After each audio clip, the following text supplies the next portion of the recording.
Hi guys, welcome back to another installation video brought to you by your friends at MTX Audio.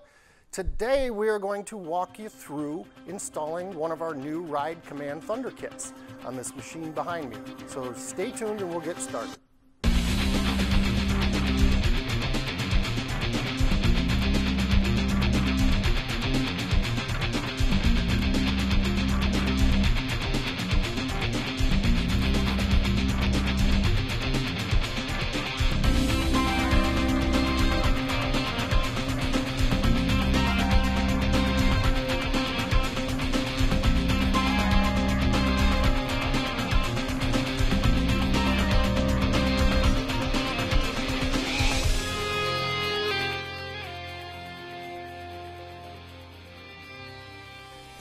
All right guys, welcome back. Now I am going to walk you through our THUNDER5 ride command system, like the one you would use on this 2020 RZR Turbo S Dynamics that I have behind me. Pretty cool system. This is the largest of our kits available.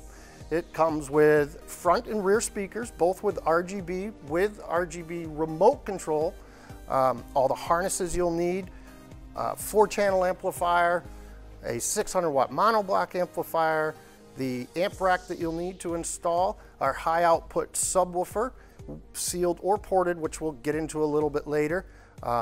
This kit looks intimidating, but it's really not. So the first thing we're going to do is take off the hood and start our disassembly. The first thing we want to do when we get started is remove the hood of the vehicle. You do this by turning the two plastic claps, one on each side, and slide the hood back towards you. What this allows is access to the distribution block underneath the hood that we'll need later. Next, we're going to move to the center of the dash and remove the two plastic rivets that hold your upper pocket in. In order to take the dash off, it's 4 T40 Torx bolts, 2 on each side. Once you remove them, the rest of the dash just simply clips off by pulling up and out.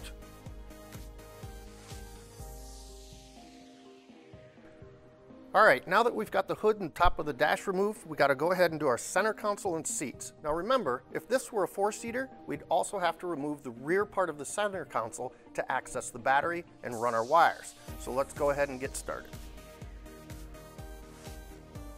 To do this, we're going to release it from the rear using the factory clip, lean it slightly forward, and slide it back.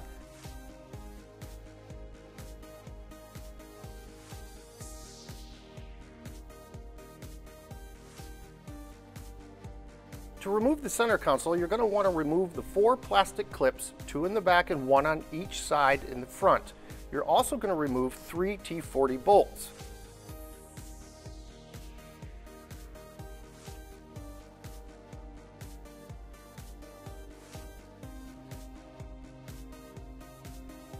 After you've got all your hardware removed, go ahead and lift the center console, feeding your boots down through the console.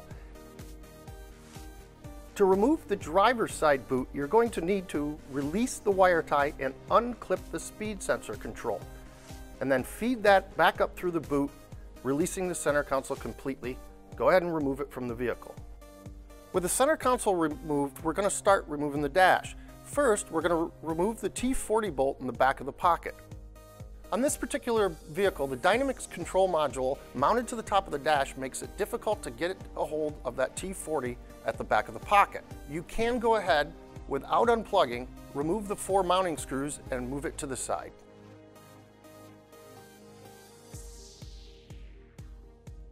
After you remove the T40 bolt from the back of the pocket, slide the pocket forward and simply remove the grommet and the USB plug. Next, we're going to remove the clip and the T-handle. Once the clip is removed, pull back on the T-handle. Next, we're going to remove the 2 T40 bolts from the top of the dash. You may also want to check on either side of your ride command because there may be 2 more bolts hidden away there. Then, from left to right, you're going to unsnap your dashboard from the vehicle. To make it easier to get your dashboard off, remove the gray housing around your ride command display so that you can lift the dash up and over without any interference. Once you've got that done, go ahead and unplug all your switches. Go ahead and remove it from the vehicle. Next, we're going to remove the 2 plastic rivets from the upper pocket and lift up. Next, we're going to need to remove the glove box. To do so, remove the 2 10mm bolts in the top center at the T handle. Once you remove the 2 10mm bolts, pull the sub box away from the firewall. All right, now we're going to go ahead and run our power wire. We want to start with the fuse end at the battery and follow the factory wires up to the tunnel. You're going to zip tie them as you go. Next, you'll feed the terminal end through the tunnel out to the underhood area up towards the firewall. Now that we got the power wire ran, we're going to go ahead and run our speaker wires along the same path. Make sure when you do this that you run the single plug labeled rear towards the front of the vehicle.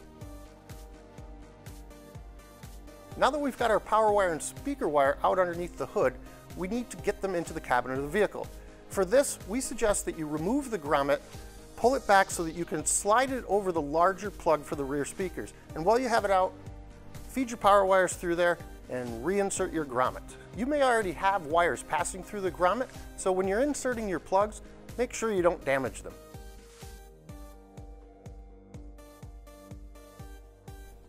Now we're ready to move on to our subwoofer installation, but before we do that, I want to show you some key features on this new enclosure. One, it's plug and play directly to your amplifier. It offers installer-friendly mounting. It's using a new high-powered 10-inch subwoofer that can be configured either sealed or ported by removing this, or if you're going through high water crossings, you can simply reach down and plug your port up. Now it also utilizes an extremely thick and dense foam on the back and the sides where it makes contact with the firewall to reduce any vibrations that its output may cause. So now that that's said, let's go ahead and get this in the car. Now that we're ready to install this, we're going to go ahead and prep it outside the vehicle to make it even easier for you to install. Now, in the hardware pack that it comes with, you're going to notice 2 different mounting brackets. In this particular case, we're only going to use the larger of the 2. The smaller one is for your older RZR models. You're not going to need it on the newer ones. When prepping the subwoofer enclosure for installation, use the larger of the 2 brackets supplied. Insert the bracket into the recess on the top of the subwoofer enclosure. Using a 10mm bolt, insert it into the slot on the subwoofer side of the enclosure. Hand tighten, allowing the bracket to still slide. And what this is going to do is when you get it into place, you can simply slide this over and it'll hold itself in there while you get all your other mounting hardware in place. And then once that's done, you're going to tighten it down and walk away. With the plate installed, we're almost ready to put this in the vehicle. We need to remove 1 bolt from the firewall. It's located directly above the passenger side left footrest. It's a T40 Torx. Now that we've got that bolt removed, we're ready to take this and get it put in the car. To install the subwoofer box, insert the enclosure underneath the T-handle grab bar, push firmly upward and against the back wall. Slide the bracket over, insert a second 10mm bolt in the center slot of the bracket. Install the 4 remaining 10mm bolts into the inserts in the enclosure. Only hand tighten at this point. You're going to insert the lower screw into the hole where you removed the initial T40 from over the left footrest on the passenger side. Tighten it all the way down. Return to the top of the enclosure and tighten all your hardware. Now it's time for our amplifier installation. You'll notice when you unbox your amps, they come with all sorts of plugs and ends attached to them. We can go ahead and remove all of that because we're not going to need it for this install because of our plug and play harness. Also, when you unbox your amplifier installation kit, you're going to notice 3 different plates. For this particular vehicle, we only need these 2. This larger one is for older model RZR, so we're just going to set that aside and start our assembly with the needed product. All right, so we're ready to install our amplifiers, but first I want to give you a few tips to make this easier for you. This is what we're going to call the bottom rack. Now this hangs upside down with the steering column going through here. This notch has got to go in the left front corner of the firewall. So basically when you're installing this, think of everything hanging, which means your amplifier will be hanging upside down like this. So what we're going to do is we're going to go ahead and assemble it by putting the larger of the two amplifiers on first. We're going to want to mount our amplifiers with the wires facing to the center of the vehicle and the gains to the outside.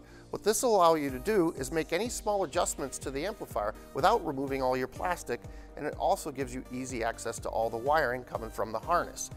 Once we get this amp mounted, we're going to stack on the second part of the amp rack and mount our second amp. So first we'll get this mounted up and then move forward. Using the bottom plate of the amplifier mount, the one with a hole in it, mount your 600.1 subwoofer amplifier with the gains at the flat side of the amplifier bracket. Install your 4 screws. Make sure to leave them loose so that you can center all the existing holes on the amplifier. Now that you have all 4 screws in, tighten down and install your top plate.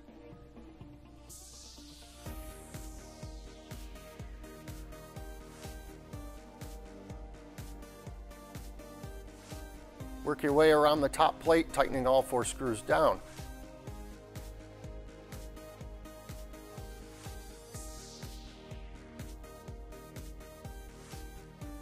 Again, line your 4-channel amp up with the gains to the outside, the same as the 600.1. This will allow you access to the gains once the amplifier rack is installed into the vehicle.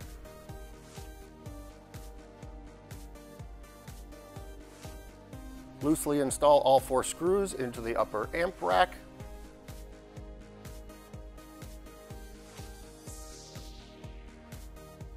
Tighten down once all 4 screws are in.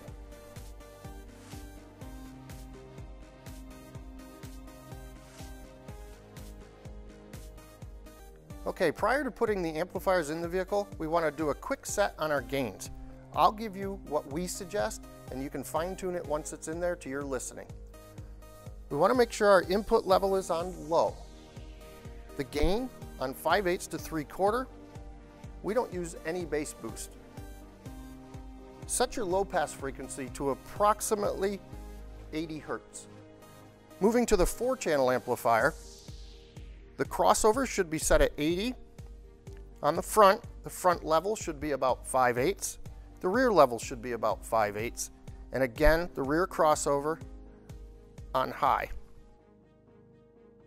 To prep the vehicle for amplifier installation, we're going to remove the 2 10mm screws from either side of the fuse box and push that out of the way.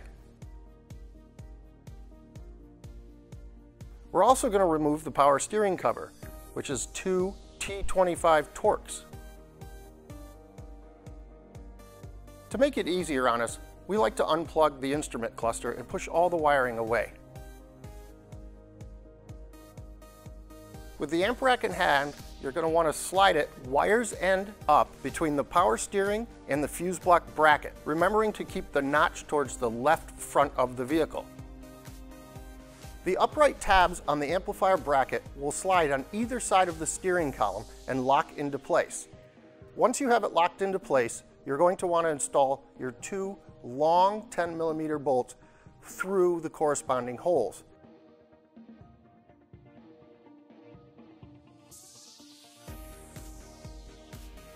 Tighten down and it's installed. Once you have your bolts tightened, go ahead and reinstall the power steering cover, fuse block,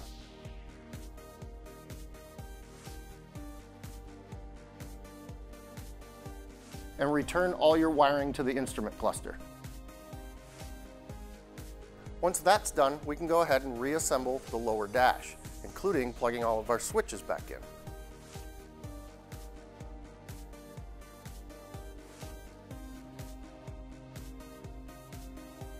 Go ahead and reinstall the Dynamics control module.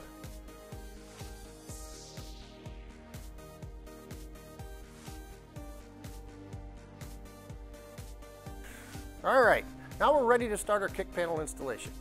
The real cool thing about these is they come to you fully assembled. They're sealed, you'll never have to take your speaker out. The only thing you'll have to do is install the quick install bracket, just 3 bolts.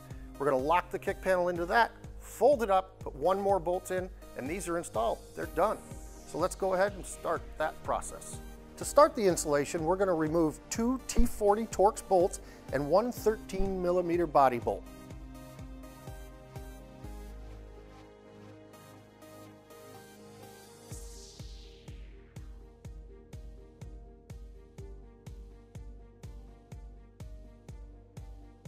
Now that we've got the bolts removed, we're going to line our bracket with the holes that the bolts came out of and return all the hardware we just took out, locking the bracket into the vehicle.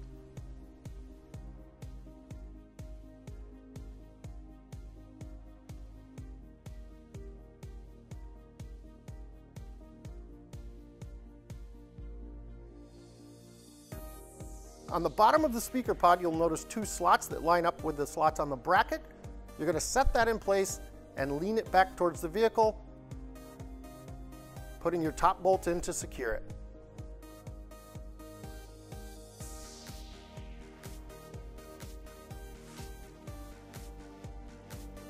Once your pods are secure, go ahead and run your wires up to the center of the vehicle.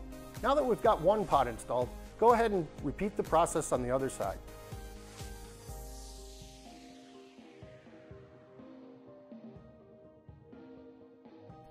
All right, now it's time to install our harnesses. Let's go through these real quick so you have an understanding of what all of these harnesses do.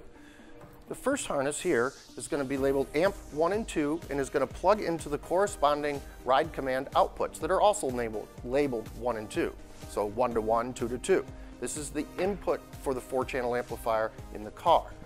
The blue wire is the remote turn on, which is when the ignition is turned on, it's going to tell the amplifiers to turn on. Plug number 3 is the subwoofer amplifier audio input plug for the amp. This is the external bass control that will allow you to adjust that as you go, turning it up and down with your music. This is the speaker level output that will plug into all the speakers in the vehicle. And then last but not least, we have the RGB control. For mounting the EBC, you have a lot of options. You can simply remove the bracket and drill a hole and mount it in a blank knockout or anywhere that's easy for you to reach while driving, or you can just leave it in the bracket and mount it underneath the dash, which is the option we chose for this vehicle. On the RGB connector, you're going to need to attach the ring terminals to the controller. We're going to do that using a solder and seal connectors that came in your kit. You'll be able to find this ring terminal in your front speaker box kit. So I'm going to go ahead and show you how to do that now. First thing we're going to need to do is connect these wires using the solder and seal connections. Now, the way this works is heat will be applied, it'll melt the solder and then melt the coating, which will create a waterproof seal.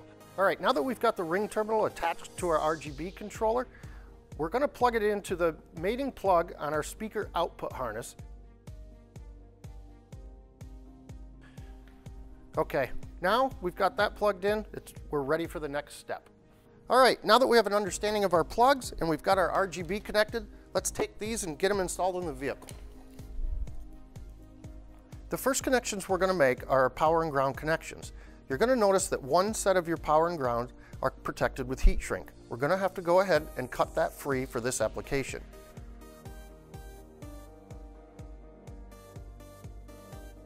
Once your heat shrink is removed, we're going to go ahead and make our connections. You're simply going to match the yellow terminals with the yellow terminals and the black terminals with the black terminals. Red to red, black to black.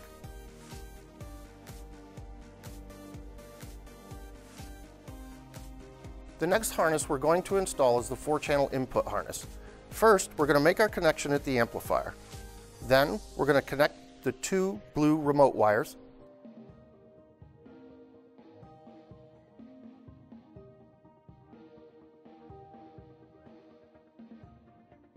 After that, we're going to make amp 1 connection to amp 1 on the ride command, amp 2 connection to amp 2 on the ride command. The next connection we're going to make is the subwoofer amplifier input. We're going to connect that to the amplifier 3 out of the ride command harness. And then plug the RCAs from that harness into the RCAs of your subwoofer amplifier. The next harness we're going to install is the speaker output harness from your 4-channel amplifier. We're going to make a connection from our left speaker pod to our left output of the harness, and the right speaker pod to the right output of the harness. Then, we're going to plug the 2 mating white plugs together. And finally, we're going to make the rear speaker connection on the connector labeled rear. Next, we're going to plug our external bass control into the monoblock amplifier. Next, we're going to plug the subwoofer harness into the subwoofer amplifier's output harness. Next, we're going to pass the RGB ring terminals through the firewall grommet that we used previously, running towards the bus bar. Now it's time to install our rear speakers. Let's go over a few things on these to help you get started. First, obviously they're plug and play just like the rest of our kit.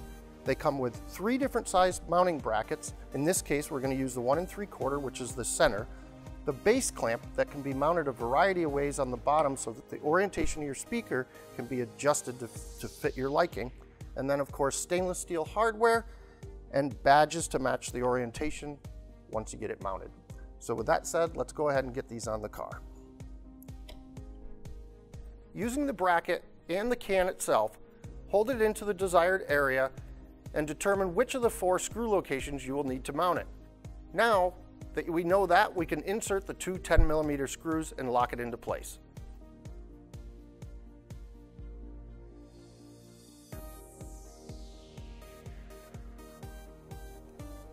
Okay, before we put on our cans, if you have a brand new car like this or a custom powder coated cage, we've got a real simple tip for you so that your metal clamp doesn't scratch up your bar. We simply put a piece of black tape on it. In this case, that way when we slide our clamp over, which again is metal, it won't scratch it. It makes it really easy. There you go. Now we're going to take the appropriate size clamp, slide it over the taped area of the roll cage, and align it with the bracket on the back of the can. Once you have those aligned, holding it in place, insert the longest of the 10mm pieces of hardware in your kit. Go ahead and tighten into place. Repeat this process on the other side.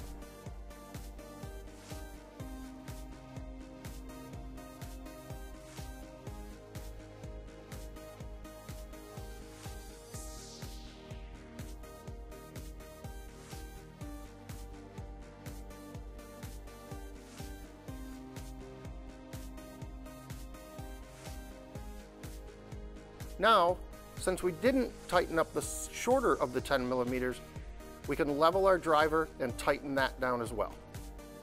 With your cans all mounted, go ahead and install your rear badge.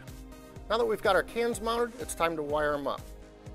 Feed the wire along the down tube into the wheel well. Once in the wheel well area, you're going to follow the chassis forward, zip tying as you go. Go ahead and plug the 2 in, tie up,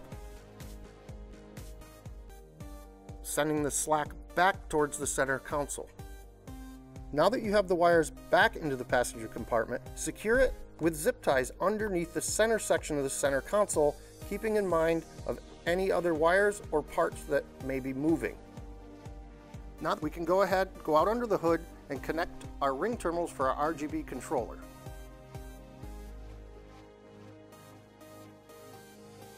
After that, we'll move to the battery, make our battery connections, and install a fuse. Once all that's done, we can go ahead and give this system a test.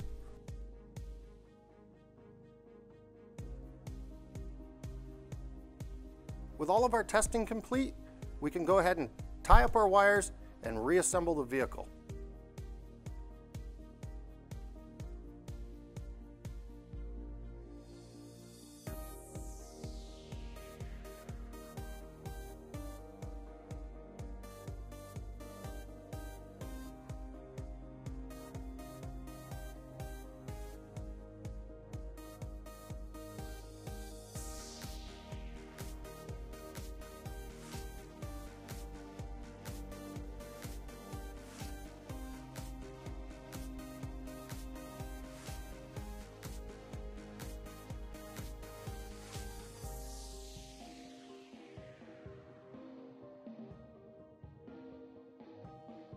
All right, that wraps up the installation on our Thunder Kit 5 on this 2020 Turbo S Dynamix behind me. As always, if you have any questions or concerns, hit us up on our social media platforms or call our tech line. Until then, keep the wheel side down.